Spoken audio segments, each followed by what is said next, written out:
Okay, this is problem 5 in section 1.4. Use the graph of f of x to complete the following questions.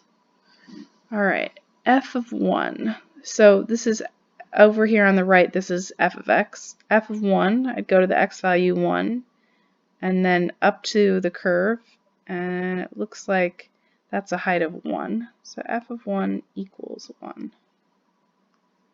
F of negative 2. Come over to negative 2.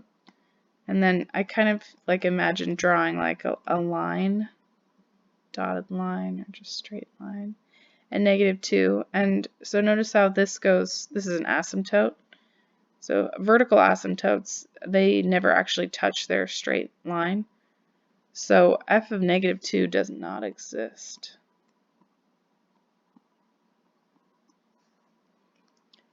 So the limit as x goes to negative 2, though, that one is an interesting question. So we just talked about how if a limit does exist, from the left and from the right has to match up. And that does not appear to be true. From the left at negative 2 it goes down, and from the right at negative 2 it goes up. So I would say that does not exist. From the left we just said is negative infinity. From the right it goes up, positive infinity. Let's erase some of the stuff I've drawn in. Okay. F of 0. So this is tricky. The dotted line means that it's included. The open circle means it's not included. So f of 0 equals 0. So I'll write that. That one corresponds to included. Open circle, not included.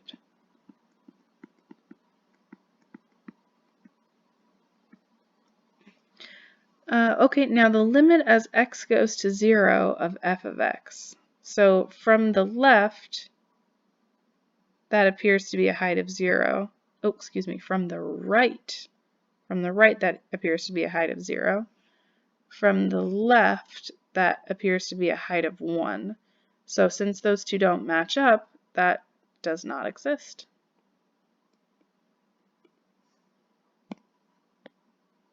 Okay. So the limit as x goes to 0 from the right side. So as I'm on the right side, as I'm getting closer and closer to 0, that looks like a height of 0. And from the left, it appears to be getting closer and closer to 1. Okay, now f of 4. F of 4 is over here. So like we said, an open circle means it's not included. It is included at this dark circle up here, so that looks like a 6. F of 4 equals 6. So the limit as x goes to 4, however, so like we said, it doesn't matter what's happening at 4, but as you choose points closer and closer and closer to x equals 4, on both sides, they appear to be approaching 4. So the limit as x goes to 4 of f of x is 4. Okay, last question. Limit as x goes to 1 of f of x. Limit as x goes to 1. So x goes to 1 is right here. It appears to just be a straight 1. Okay, so that brings us to the limit theorem. Let p of x be a polynomial function with c being any number. Then x goes to c of p of x is equal to p of c. Okay, so in my own words, well, there's one piece of information that's helpful. Polynomials are pretty simple. They're like just one continuous curve. That, I think, helps a little bit to, get an idea of what we're talking about here. So, for example, a polynomial is never going to have a hole in it. They're pretty smooth, too. They're never going to have a kink in it. So this, in my own words, so right here, in my own words, let p of x be a polynomial with c being any number. Then the limit as x goes to c of p of x equals p of c. This just means that whenever you're going to do a limit of a polynomial, you can just plug it in. Whenever you have a limit of a polynomial,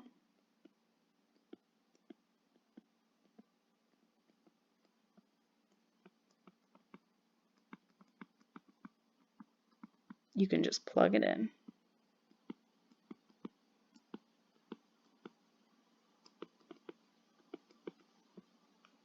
You can just plug it in.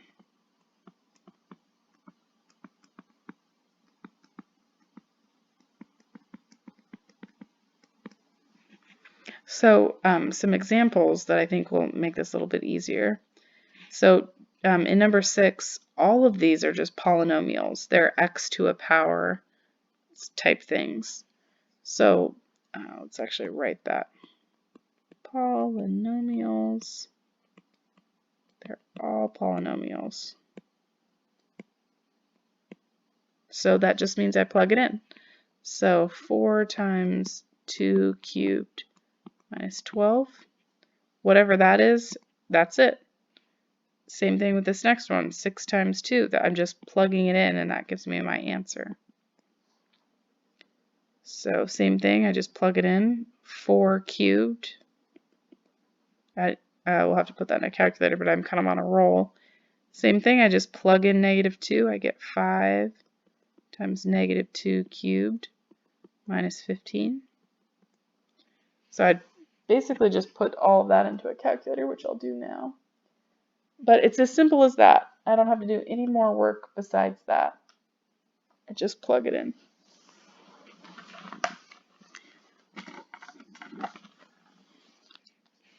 Sorry, I'm hunting down my calculator.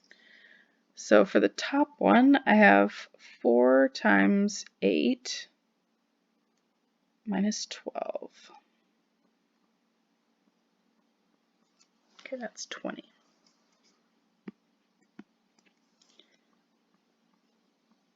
Four times 4 times 4 is 64. And then for this bottom one, 5 times negative 8 minus 15 minus 55. So that's a pretty handy theorem because it's just like, oh, I just plug it in and I'm done. Cool. So some more limit theorems. So if you have the limit as, as x goes to c of f of x, and the limit as x goes to c of g of x, and both of them exist, then the limit as x goes to c of f of x times g of x, it's the same thing as if I took the limit of them individually and then multiplied the answers. So it is important to notice that it's the same letter every single time, the same number of interest. That's actually important. This would not work if they were different numbers there. So I'll just erase all those. Oopsie-doops. Okay, so for example, this limit as x goes to 2 of x cubed times x plus 1, this is equal to if I did the limit as x goes to 2 of x cubed, and then once I'm done with that, multiplied it times the limit as x goes to 2 of x plus 1. And these are both polynomials, so I can just plug it in.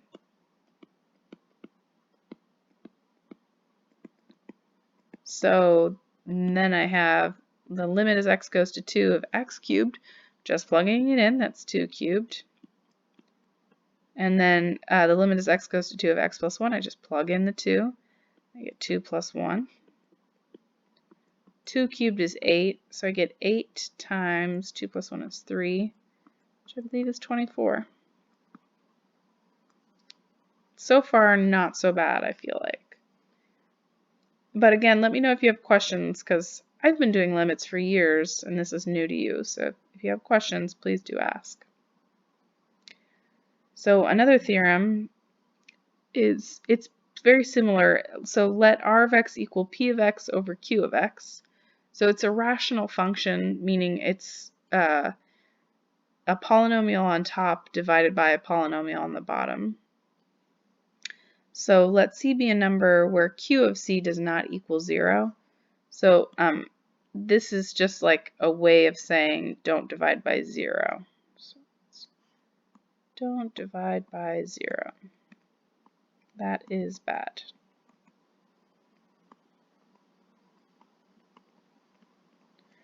So as long as you're not dividing by 0, you can just plug it in.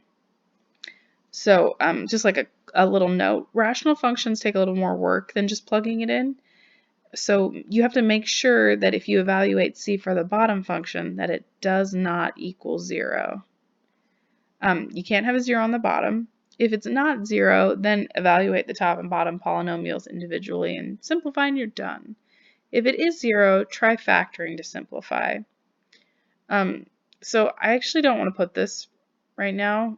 It's mostly true, but let's ignore it for now. So evaluate the following limits. The first thing I'm going to do is I'm going to try plugging it in. So if I plug that in, I get 2 squared minus 9 over 2 minus 3. So since there's no 0, I'm going to keep going. So 2 squared minus 9 is 4 minus 9. 2 minus 3 is negative 1. So I'm making a note here. This is not 0, which is great.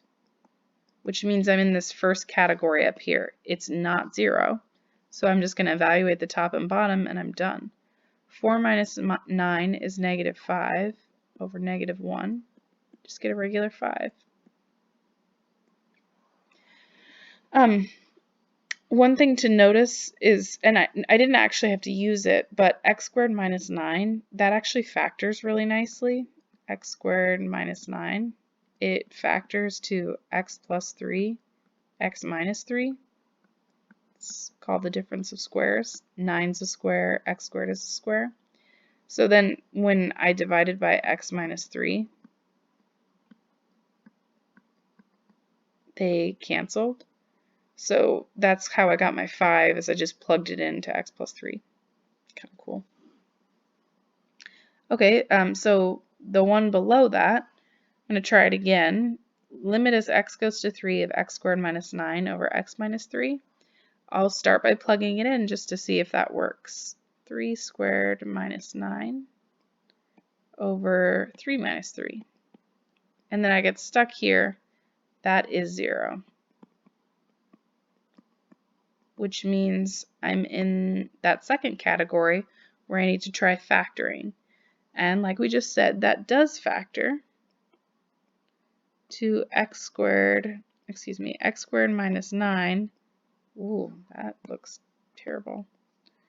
X squared minus 9 over x minus 3 does factor on the top to x plus 3, x minus 3.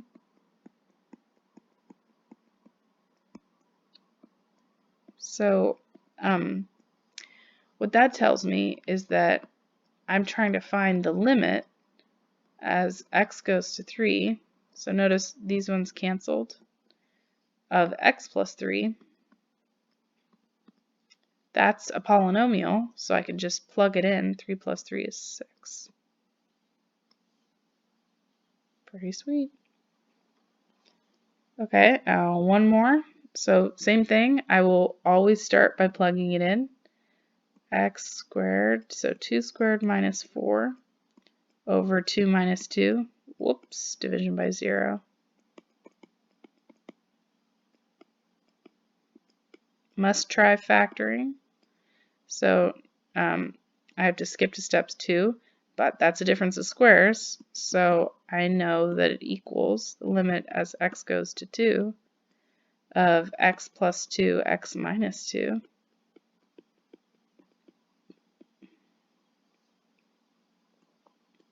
All over x minus 2.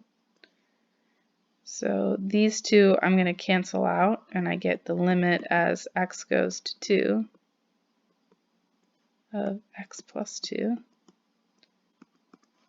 So that's just a polynomial, so I can just plug it in, and I get 4. Let's stop at this point. This is important stuff. If you have questions, please do ask on the discussion board.